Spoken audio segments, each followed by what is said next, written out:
लोगों को नमस्ते। स्वागत है आप सभी लोगों का घेरण्य संहिता के व्यवहारिक सत्र 19 में।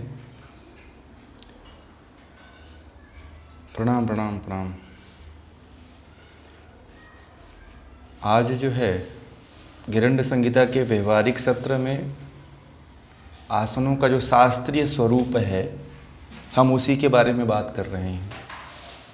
हम उसी को समझ रहे हैं और उसी को जान करके अपने जीवन में उपयोग भी वैसे ही करने का प्रयास करेंगे जिस तरह से शास्त्रों में लिखा हुआ है।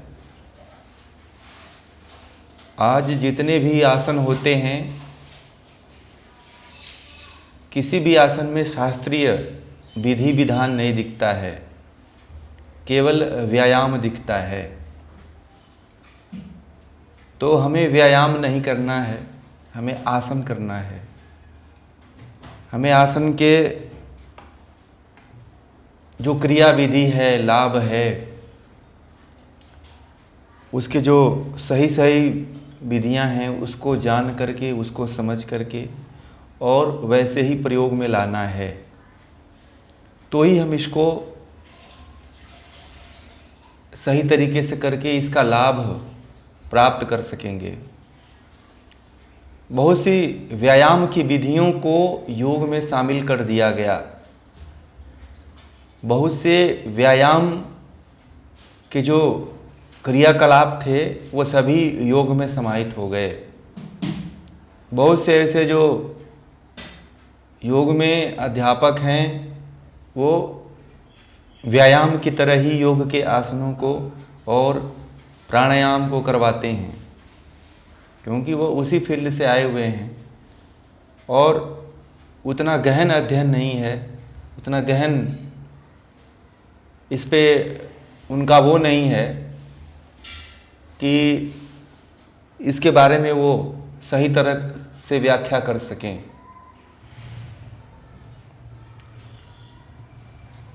तो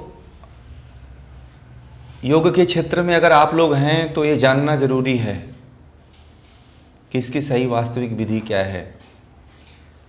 अभी ये हमारा घेरण्य संहिता का विषय पूरा होगा तो आज हम थोड़ा सा सूर्य नमस्कार के बारे में भी बात करेंगे। एक लोगों का प्रश्न था, उस पर हम चर्चा करेंगे। आज हमने जो है वज्रासन, जो 4 आसन हो गए थे, तो वज्रासन को आज शास्त्रीय रूप से पढ़ेंगे, समझेंगे उसकी क्रिया विधि को, उसके लाभ को। तो 13वां जो श्लोक है उसमें महर्षि घेरण्य कह रहे हैं कि जंघाभ्याम वजत कृत्वा गुदा पार्श्वे पदा भुवो वुभो वज्रासनम भवेदेत द्योगिनाम सिद्धिदायकम। इसमें ये कह रहे हैं वज्रासन में, वज्रासन नाम से ही परिचित है। वज्र आसन, वज्र मतलब कठोर, मतलब कठोर आसन। कठोर आसन इसका अर्थ है। इसका ये आसन नहीं समझना है, इसका ये आसन नहीं समझना है आपको कि ये कठोर आसन है, ऐसा नहीं है।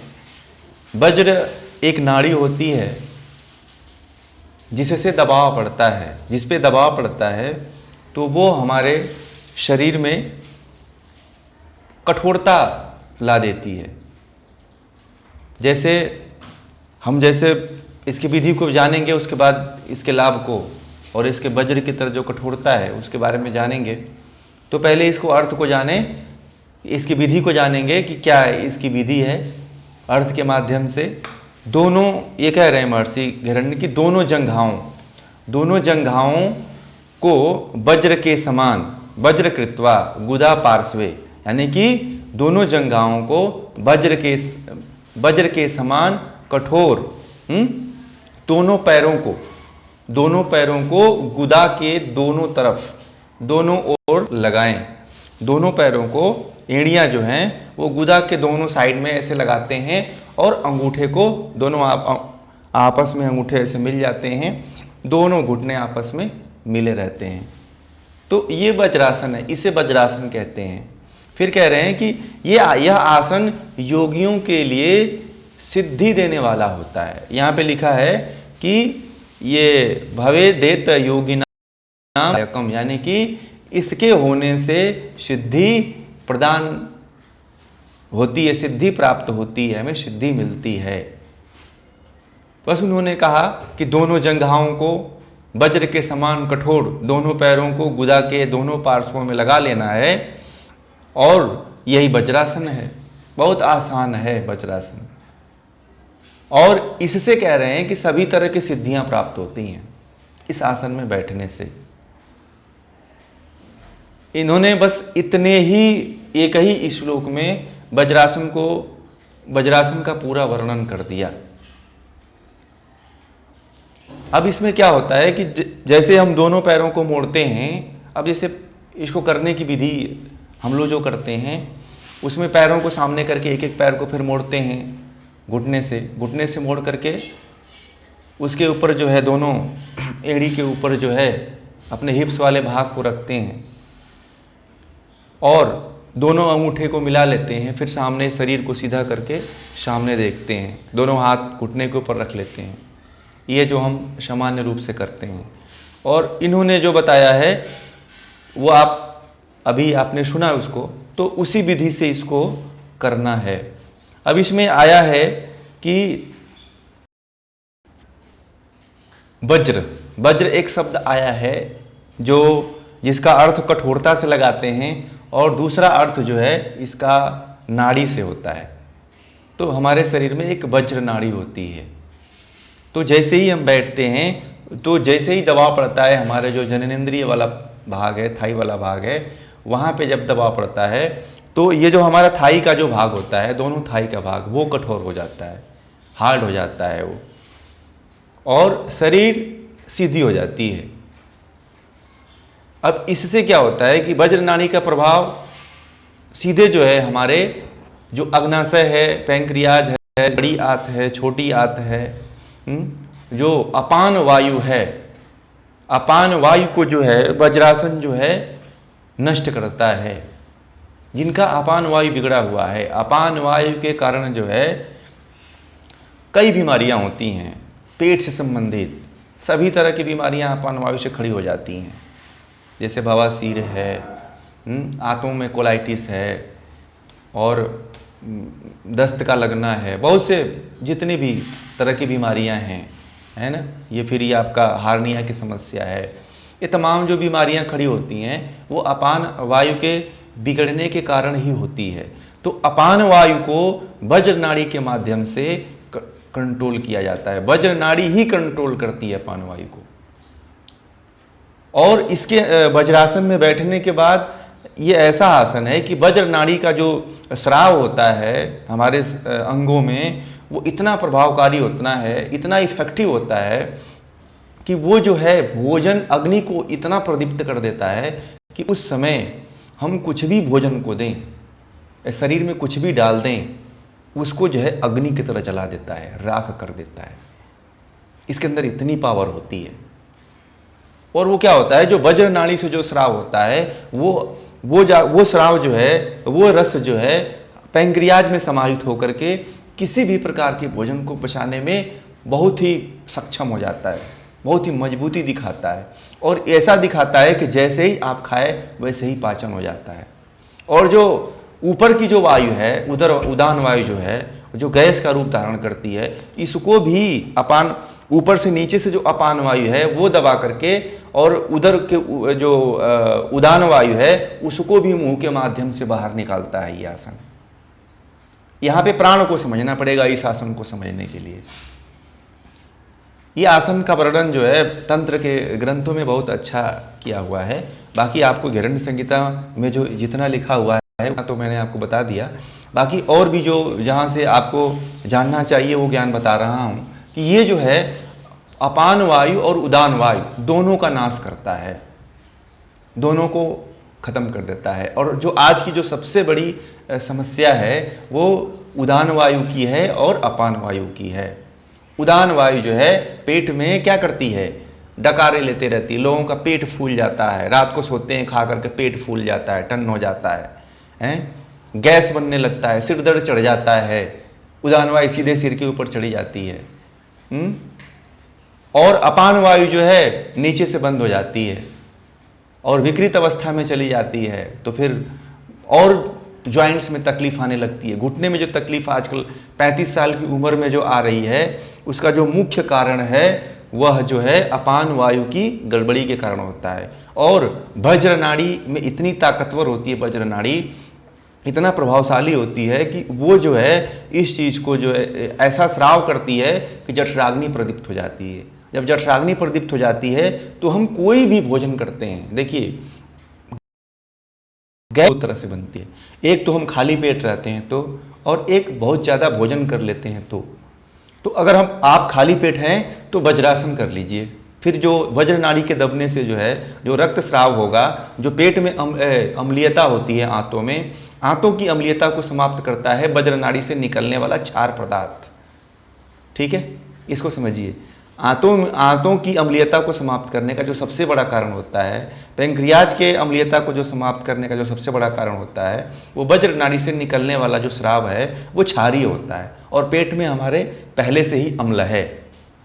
इसीलिए भोजन को पचाने में और शरीर को ठीक करने में क्षार जो है सबसे उत्तम होता है, और वज्र नाड़ी से ही केवल निकलता है। इसलिए कहा जाता है कि वज्रासन में बैठो खाना खा करके।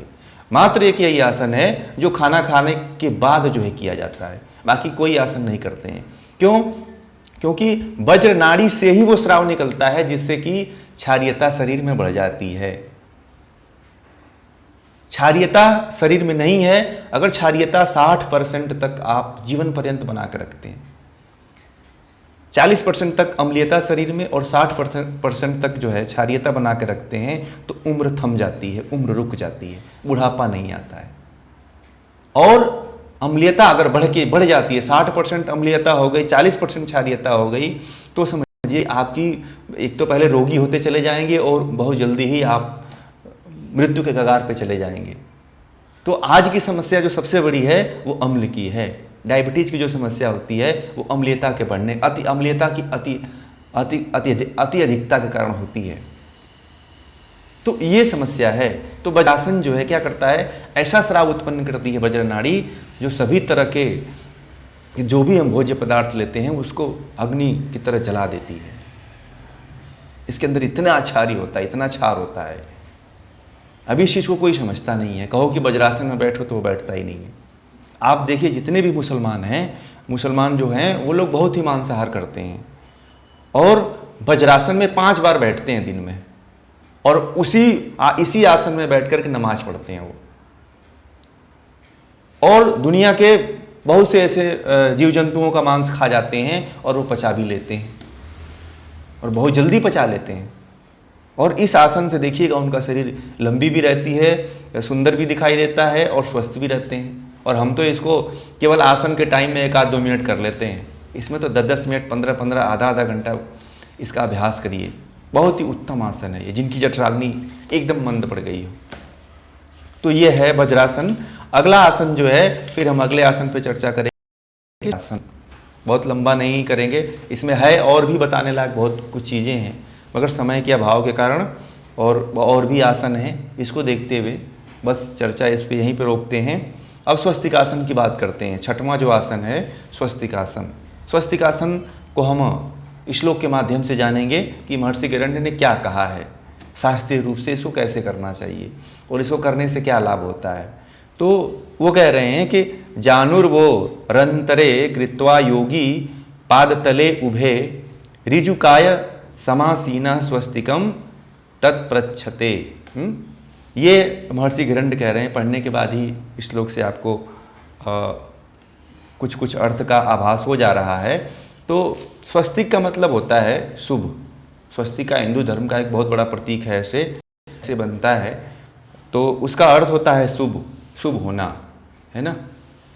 तो इस आसन को करने से ही आपके अंदर जितने भी शुभ लक्षण हैं वो उभरने लगते हैं, आपके अंदर सात्विकता बढ़ने लगती है इस आसन को करने से। इसलिए स्वस्तिक आसन का अभ्यास अधिकांशतः जो योगी होते हैं किया करते हैं और इसमें ही साधना भी करते हैं। और बहुत से लोग इस समय भी जो योग साधना करते हैं वो लगभग स्वस्तिकासन में बैठे ही जाते हैं। और स्वस्तिकासन जो है साधना का आसन है, बैठने वाला, स्थिर होने वाला आसन है। तो इसका अभ्यास देखिए, सबसे पहले महर्षि घेरंड ने भी कुछ मुख्य जो बैठने वाले आसन हैं उनको ही सबसे पहले स्थान दिया। जो हम आसन करते हैं उनको स्थान नहीं दिया, सबसे पहले जो सीटिंग पोज वाले जितने भी स्थिरता लाने वाले आसन हैं उन्हीं को सबसे पहले रखा है कि इसको अगर व्यक्ति जान गया, इसको अगर समझ गया तो साधना कर ले।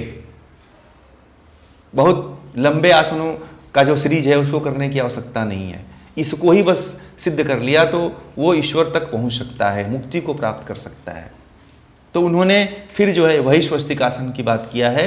एक ये शुभ क्यों होता है, कैसे होता है, इसके अर्थ को जानेंगे। तो ये भी बहुत आसान है। इसको कहते हैं कि दोनों जांघों और घुटनों के मध्य, यानी कि ये जो जांघ होता है उसमें घुटने के मध्य में पाँव, एड़ी के पाँव के तलवे को, पाँव के जो तलवा होता है, एक मिनट फोन आ जाता है, लोग इसी में कर देते हैं, गड़बड़ हो जाता है मामला। जो पाँव का तलवा होता है उसको अंदर डालते हैं।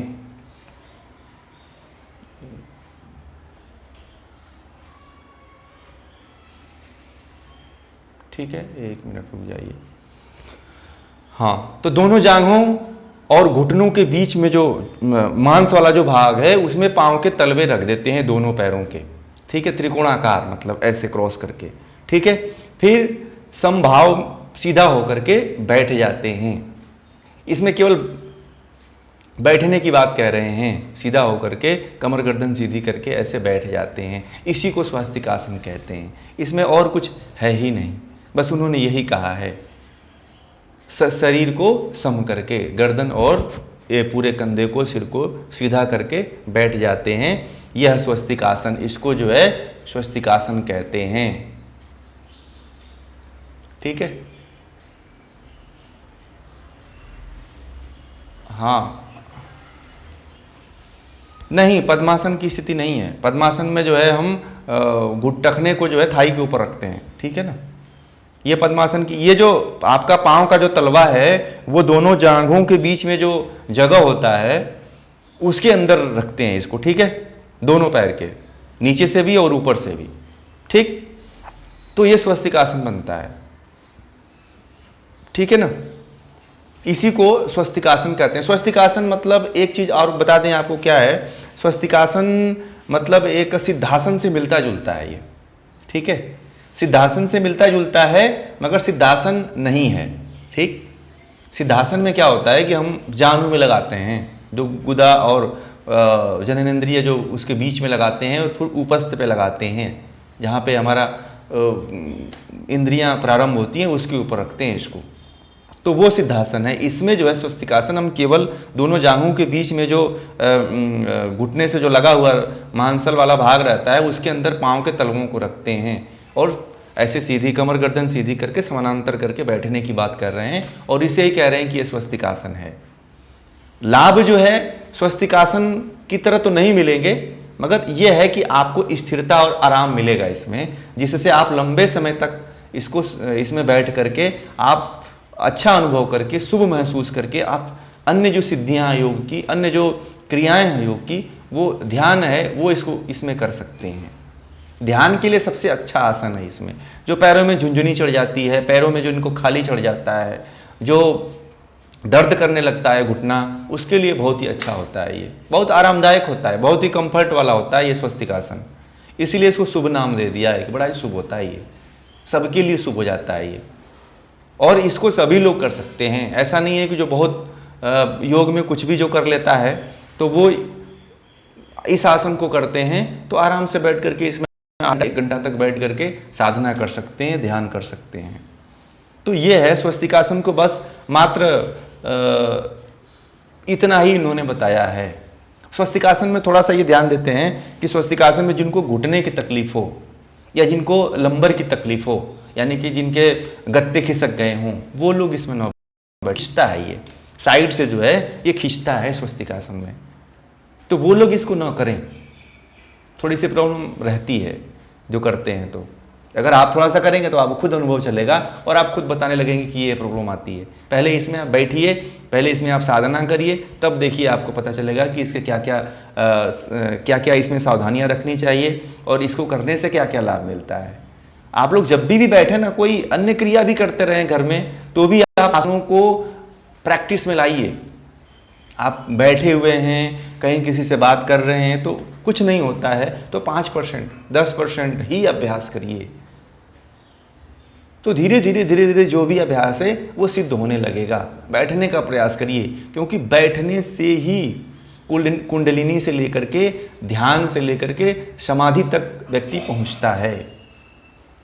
बाकी और कोई आसन में ये चीज़ संभव नहीं हो पाता है, क्योंकि जितने भी ऋषि मुनि रहे हैं, जितने भी योगी रहे हैं, जितने भी हठ योगी रहे हैं, वो सभी लोगों ने इन्हीं सब जो सीटिंग वाले आसन है, इन्हीं को ही पसंद किया है, इन्हीं को ही उन्होंने ज़्यादा वैल्यू दिया है, क्योंकि वो इसको सिद्ध किए हैं।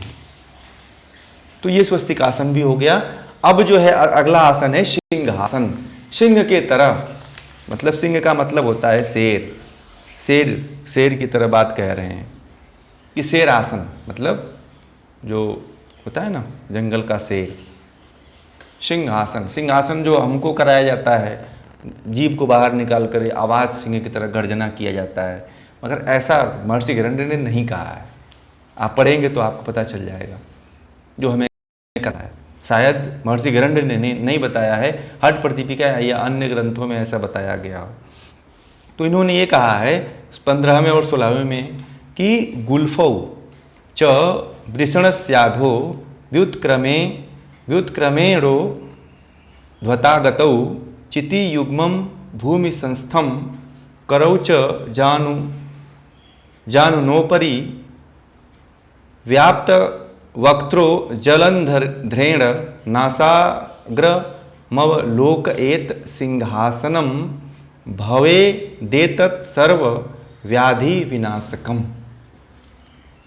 अब इसमें भी उन्होंने इसी बात को कहा है, जो हम सिंहासन करते हैं उन सिंहासन से पूरी तरह से भिन्न है ये। अब इसको उन्होंने जैसा बताया है और जो हम करते हैं, शायद उसमें बहुत अंतर आ जाता है, और इसीलिए शायद हमें लगता है कि उसका फल हमें और लाभ हमें नहीं मिल पाता है। तो इस अर्थ को जानेंगे तो उन्होंने कहा है, महर्षि हिरण्य ने कहा है कि इसमें दोनों एड़ियों को व्युत्क्रम उल्टा करके, दोनों एड़ियों को व्युत्क्रम पूर्वक पुरुष जननेंद्रिय है, पुरुष जननेंद्रिय मतलब जो पुरुष है उनका, या स्त्री जननेंद्रिय, तो स्त्री के नीचे रख करके, नीचे लगा करके जालंधर बंध सहित भूमध्य में दृष्टि अथवा नासा के अग्रभाग में दृष्टि रख करके इसे देखें, नासा के अग्रभाग को देखें या भूमध्य में देखें। क्या करना है, दोनों ये कह रहे हैं कि दोनों एड़ियों को व्युत्क्रम रूप से रख करके और कहाँ देखना है हमें, जालंधर बंद लगा करके। फिर जो है जालंधर बंद लगाने के बाद जो है या तो भूमध्य में देखना है अथवा नासा के अग्रभाग में। ये है सिंहासन की बात कह रहे हैं। और हम जो क्या करते हैं, जीभ को बाहर निकालते हैं और सिंह की तरह धार करने लगते हैं, और हमें यह भी नहीं बताया जाता है, केवल कहा जाता है कि आंख ऊपर देखो। अरे ये बताना चाहिए कि भूमध्य में देखो। कभी ये नहीं सिखाया जाता है स्कूलों में, कॉलेजों में, संस्थाओं में ये नहीं बताया जाता है कि या तो नासा के अग्रभाग पे देखो या फिर भूमध्य में देखो, यानी कि दोनों भौवें के बीच में देखो। और गला फाड़ने की आवश्यकता नहीं है, चिल्लाने की आवश्यकता नहीं, क्योंकि महर्षि हिरण्य चिल्लाने, आवाज सिंह की तरह गर्जना करने की बात ही नहीं कर रहे हैं। जैसे आप वज्रासन में बैठ गए और दोनों पैरों को, घुटनों को फैला दिया, दोनों हाथ ऐसे रख करके, और आप जो है ऐसे गर्दन को जालंधर बंद में लगाने, इसमें जालंधर बंद लगा करके और जो है भूमध्य पे और नासाग्र पे देखने की बात कर रहे हैं। ना कि हम जो करते हैं उसमें जालंधर बंद लगता ही नहीं है, ना ही जो है हम नासा के अग्रभाग पे देखते हैं, ना ही भूमध्य में देखते हैं। तो वो सिंहासन का जो लाभ मिलना चाहिए वो मिलता ही नहीं है। और हम कहते हैं कि इस आसन से थायराइड खत्म हो जाएगा, ये करो तो आवाज़ ठीक हो जाएगी। कैसे ठीक होगी आवाज़? हाँ, वो उसका अभी इस समय उसने कौन प्रयोग किया है, कौन से ऋषि ने इसका रिसर्च किया है वो अभी पूरी तरह से अस्पष्ट रूप है। ये अभी मतलब व्यवहार रूप में और मतभेद के रूप में है, सैद्धांतिक रूप में नहीं है, शास्त्रीय रूप में नहीं है। शास्त्रीय रूप में जो सिंहासन की जो बात कही है महर्षि गिरण्य ने, वो अलग ही कही है, वो अलग ही बताया है। वो जालंधर बंद की बात कर रहे हैं और नासाग्र पे देखने की बात कर रहे हैं और भूमध्य में देखने की बात कर रहे हैं। पीछे भी जितने भी आपको बताए हैं, जितने भी आसन शुरू हो रहे हैं, वो सभी लगभग आसनों में ये दोनों क्रियाएं निहित हैं। मतलब ये जो भी महर्षि गिरण्य आसन करवा रहे हैं उसमें ध्यान निहित है। तो ये देखिए, आसन और ध्यान में यही अंतर है। जो आजकल आसन हो रहे हैं वो व्यायाम की कैटेगरी में है। जो भी आसन हो रहे हैं वो व्यायाम की कैटेगरी में है। अब हमें व्यायाम नहीं करना है। व्यायाम करने से क्या होता है? व्यायाम करने से हमें उसका लाभ नहीं मिलता है। जो भी आसन आजकल आए हुए हैं सब व्यायाम का जो है स्थिरता रूप हमें देखने को मिल रहा है। जो वास्तविक है, अगर आप इसको टक्कर दे देंगे, इसको किसी को बता देंगे, तो कौन ऐसा व्यक्ति है जो लल्लू मल्लू जो भी आकर के आसन सीख करके सिखाने लग जाएगा? सब लोग तो कर नहीं पाएंगे, सभी लोग तो इसको साध नहीं पाएंगे। तो जो ऐसे बात कहते हैं, जो शास्त्रीय रूप से अगर वास्तविक रूप से जो आसनों के नियम को और क्रिया को जान गया और लोगों को बता दिया, तो वही व्यक्ति करेंगे जो साधक होगा, वही व्यक्ति करेगा जो इसके प्रति साधना करने वाला होगा, जो प्रैक्टिस करने वाला होगा। सभी लोग नहीं कर पाएंगे इसको कि आप जो है आसन को करो तो 1 मिनट तक भूमध्य में देखो या फिर नासाग्र पे देखो। नासाग्र पे ना आप 10 सेकंड देखना, आपका सिर दर्द करने लगता है, यहाँ पे दर्द होने लगता है, बड़ा मुश्किल हो जाता है 20 सेकंड तक देखना। यहाँ पे नासा के अग्रभाग पे और भूमध्य में बड़ी मुश्किल से देखा जाता है और सभी लोग इसमें टिक भी नहीं पाएंगे। और इस तरह चिल्लाने वाला तो काम वो व्यायाम तो सभी कर लेते हैं। व्यायाम तो पशु भी करता है, व्यायाम तो कुत्ते भी करते हैं, व्यायाम तो बिल्ली भी कर लेते हैं। तो व्यायाम हमें नहीं करना, हमें आसन करना है, क्योंकि महर्षि गिरण्य ने जो बताया है विधि, उसी को हमें पालन करना है, उसी को बताना है, वही लोगों को सिखाना भी है। ये इसका शास्त्रीय स्वरूप है। इसमें छेड़छाड़ नहीं होना चाहिए, इसमें बिगाड़ नहीं होना चाहिए, क्योंकि इतना जबरदस्त महर्षि गिरण्य कह रहे हैं कि जब हम आसन करें तो उसमें ध्यान होना चाहिए, सांभवी मुद्रा होनी चाहिए। और ये जो नासा के अग्र पे ध्यान की बात है, नासा वाला जो ध्यान है, वो भगवान श्री कृष्ण गीता में भी कह रहे हैं और महर्षि गिरण्य भी कह रहे हैं, महर्षि पतंजलि भी कह रहे हैं। आखिर ये जो तीनों योगी हैं ये सभी कह रहे हैं। आखिर मतलब कुछ ना कुछ इससे उन्होंने सिद्धि प्राप्त किया होगा, कुछ ना कुछ उन्होंने मन को वश में किया होगा, कुछ ना कुछ बहुत बड़े रहस्य का उद्घाटन हुआ होगा इससे, इसीलिए इस ध्यान को बार बार कह रहे हैं सभी योगी करने के लिए। तो आप आसन भी लगाएं तो उसमें ध्यान होना चाहिए। ये आज के खेल का जो योग है, खेल योग है, और जो वास्तविक योग है, जो यथार्थ योग है, वो उससे भिन्न है। और यही जानना चाहिए और यही इसी का प्रचार होना चाहिए और यही सिखाना भी चाहिए, उसके वास्तविकता से परिचित कराना चाहिए। आज ये नहीं होता है, इसके विपरीत होता है, विपरीत बातें बताई जाती हैं, विपरीत बातें सिखाई जाती हैं।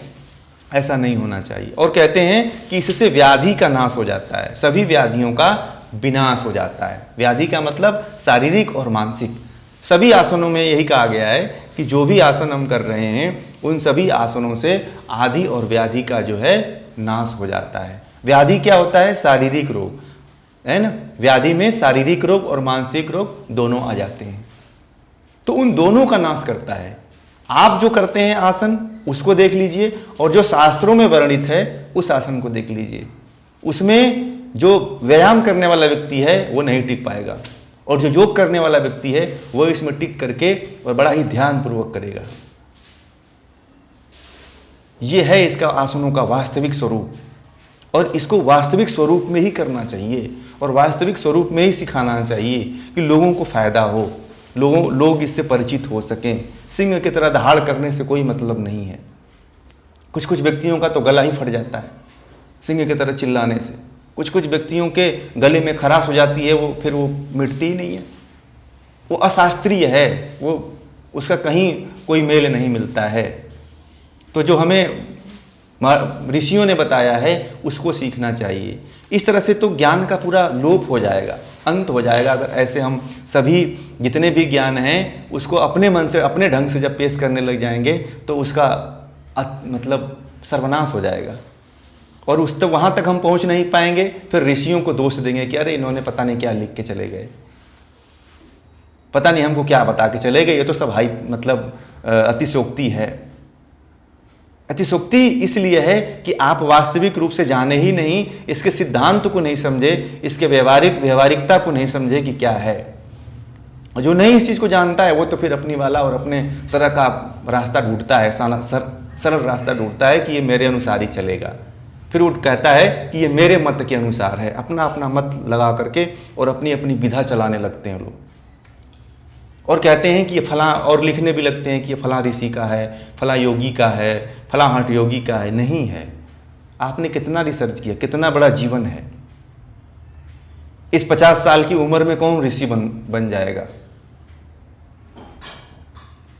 आजकल व्यक्ति कितना जी रहा है, ले दे के 50 से 60 साल, और भारतीयों में खास तरह से।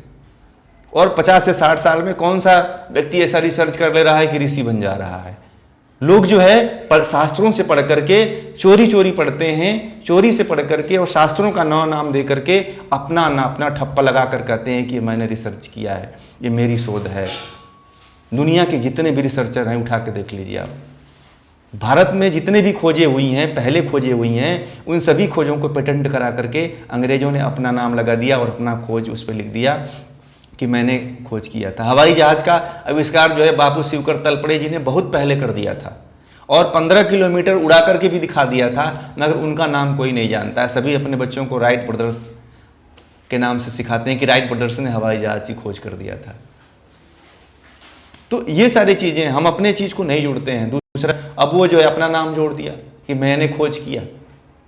तो उसी तरह हमारे शास्त्रों के साथ हो रहा है, इसीलिए हमारे धर्म का, हमारे शास्त्रों का पतन हो रहा है।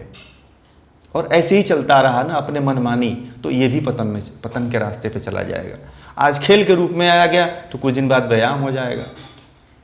तो लोग जो है, सरकार जिसको प्रमोट करेगी वही बढ़ेगा ना, इसको कोई प्रमोट नहीं करता है, इसको कोई आगे लेकर के नहीं आता है। इसीलिए आज ये भी धीरे धीरे लुप्त प्राय होने लग जाएगा।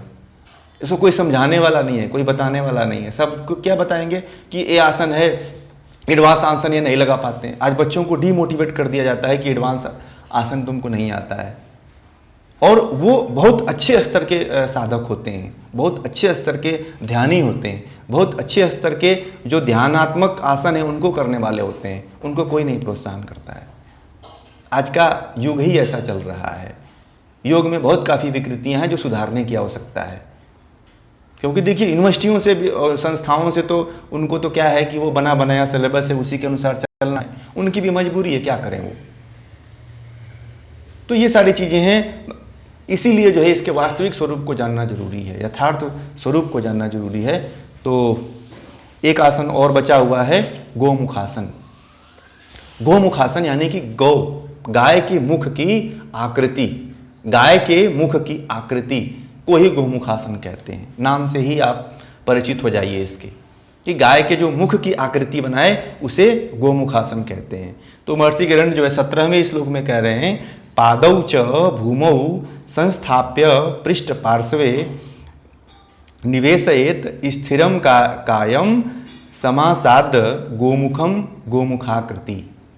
अब ये कह रहे हैं गोमुखासन में कि भूमि या दोनों पांव, भूमि कह रहे हैं कि पृथ्वी पर दोनों पांव को रख दें, ठीक है, दोनों पांव को रख करके पीठ के दोनों, यानी कि पीठ के दोनों पार्श्वों में लगा करके देह को ऐसे, देह को सीधा कर गौ के मुख के समान आकृति जो बनती है, बैठने की जो क्रिया है, उसे गोमुखासन कहते हैं।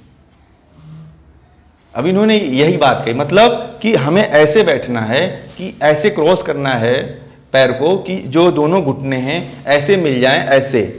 तो ये दोनों गाय के मुख की आकृति बना दें, दोनों घुटने ऐसे मिल जाएं क्रॉस करने के बाद जो है, और जो पैर ऊपर है उस हाथ के ऊपर से पकड़ लीजिए, तो ये गोमुखासन की आकृति बन गई। आप कभी गाय को गौर से देखिएगा तो उसके जो दोनों मुंह के ऊपर से नीचे जबड़े लगे रहते हैं वो इसी आकार में होते हैं, और जो सींग होती है उसकी वो इस आकार में बनती है। तो वो जो है, इसीलिए इसका नाम जो है गोमुखासन पड़ा। तो केवल इसमें बैठने की बात कह रहे हैं, उसको केवल कहते हैं कि बस यही गोमुखासन है। गोमुखासन जो है से कोई लाभ नहीं बताया महर्षि हिरण्य ने, बस इसमें बैठने की क्रिया बताया, क्योंकि जो इसलिए बता दिया कि जो गाय के जो मुख की आकृति है, गाय में जो गुण होते हैं वो सभी गुण इस आसन से प्राप्त होते हैं। गाय में 33 करोड़ देवताओं का वास होता है। गाय जो है पूरी तरह से सात्विक पशु है।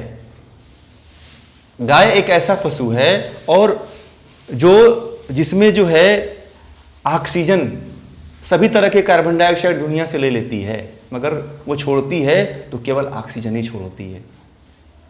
24 घंटा ऑक्सीजन छोड़ने वाला पशु गाय है। और इसीलिए ऋषियों ने इस आसन को देख करके गोमुखासन बना दिया कि अगर ऐसी आकृति बनाई जाए तो हमारे शरीर से जो कार्बन डाइऑक्साइड है, कार्बन मोनोऑक्साइड है, उसका उत्सर्जन होता है, वो बाहर निकलता है। तो इसलिए हमें जो है गोमुखासन का अभ्यास करना चाहिए, और हर व्यक्ति गोमुखासन का अभ्यास करे। ऐसा नहीं कि कम उम्र वाला या बच्चा है या कोई भी है 7 साल से ऊपर वाला, वो सभी जो है इस गोमुखासन का अभ्यास करें। गोमुखासन में जो है सभी गुण आ जाते हैं जो गाय में गुण होते हैं। गाय जो है सूर्य का प्रतिनिधित्व है, और जो विटामिन डी की जिनको कमी है, जो कहते हैं आज की सबसे बड़ी समस्या अगर हो गई है महिलाओं में भी पुरुषों में भी, तो वो विटामिन डी की पूर्ति जो है गोमुखासन से हो जाती है, केवल गोमुखासन से। क्योंकि गोमुखासन करने से जो है सूर्य तत्व बढ़ जाता है शरीर में। जब सूर्य तत्व बढ़ेगा, यानी कि जब हमारा दाहिना स्वर चलने लग जाएगा, तो हमारे शरीर में विटामिन की कमी पूरी हो जाती है। अब वही चीज़, अब सूर्य नमस्कार के लिए समय ही नहीं बचा, अब बात आ गई इस पे, नहीं तो फिर चर्चा करता इसके बारे में कल करूँगा कि सूर्य नमस्कार किसको कहते हैं, और आज का जो सूर्य नमस्कार है वो कहाँ से है। ये सूर्य नमस्कार एक व्यायाम का भाग था और आज एक आसन का रूप दे दिया गया। कैसे दे दिया गया, कौन दिया, कौन ऐसी खोज किया, कहाँ से आया, किस पुस्तक में बनी थी, ये सारा चीज़ अगले हम किसी दिन विषय में रखेंगे इसको, सूर्य नमस्कार का। तो जो है गोमुखासन जो है सूर्य का प्रतीक है, इससे सूर्य स्वर हमारा जागृत होता है। इसमें सूर्य के सातों ऊर्जाएं इसमें प्रभावित होती हैं इस आसन को करने से। ये चीज़ जो है तंत्र के ग्रंथों में मिलेगा, या आपको यहाँ नहीं मिलेगा। ये जो मैं बता रहा हूँ ये तंत्र में ही सारा वर्णित है। ये सारा जो ज्ञान छिपा हुआ है, जिन आसनों का जो रहस्य छिपा हुआ है, वो इसमें मिलेगा ही नहीं। बस मात्र जो है आप इसको समझ जाइए, बस जितना लिखा हुआ है, करने की विधि इसमें बताई गई है। मैं आपको लाभ वहाँ से बता रहा हूँ, जैसे व्यास भाष्य में योग सूत्र का बताता हूँ आपको, वैसे ही इन आसनों का भी है। ये आसन जो है हमारे शरीर में सूर्य ऊर्जा को, सूर्य नाड़ी को जागृत कर देता है। और जब सूर्य नाड़ी जागृत होती है तो जो हमारा पीठ है, रीढ़ की हड्डी है, उसमें एक ऊर्जा का प्रवाह होने लगता है, और वो जब प्रवाहित होने लगता है तो हमारे शरीर में जितनी भी बीमारियां हैं, जितने भी रोग हैं, जितने भी कष्ट हैं, वो सारे के सारे दूर हो जाते हैं। और ऑक्सीजन जो है, ऑक्सीजन का स्तर भी इससे बढ़ता है। जो आप फेफड़े में देखा होगा ना, कहते हैं कि लंग से संबंधित बीमारियों में, बीपी से संबंधित बीमारियों में इससे समस्याएं, इससे राहत मिलती है, उससे ठीक आता है। इसीलिए कहा जाता है कि ऑक्सीजन का स्तर जो है बढ़ जाता है, क्योंकि गाय में जो है सबसे अधिक ऑक्सीजन होता है। गाय जहाँ रहती है वहाँ ऑक्सीजन लेवल बढ़ जाता है। इसीलिए हिंदू लोग जो है अपने घर के सामने गाय पाला करते थे कि ऑक्सीजन का स्तर हमेशा बना रहे। और अभी एक नया रिसर्च आया है कि जहाँ जहाँ गौशालाएँ हैं वहाँ और जो गौ पालक हैं उनको पूरे भारत विश्व में जो है किसी को भी कोरोना नहीं हुआ है। बहुत बड़ी बात है। जितने भी गाय के संपर्क में रहने वाले लोग हैं उनको किसी को कोरोना नहीं हुआ है। तो ये गोमुखासन के लाभ हुए। और आगे फिर हम इसके शास्त्रीय स्वरूप को अगले दिन जो है 32 आसन है वो क्रम ऐसे ही चलता रहेगा। तो आज के लिए बस इतना ही। आज का विषय भी यहीं पे समाप्त होता है। आप सभी लोगों को बहुत बहुत धन्यवाद, आभार।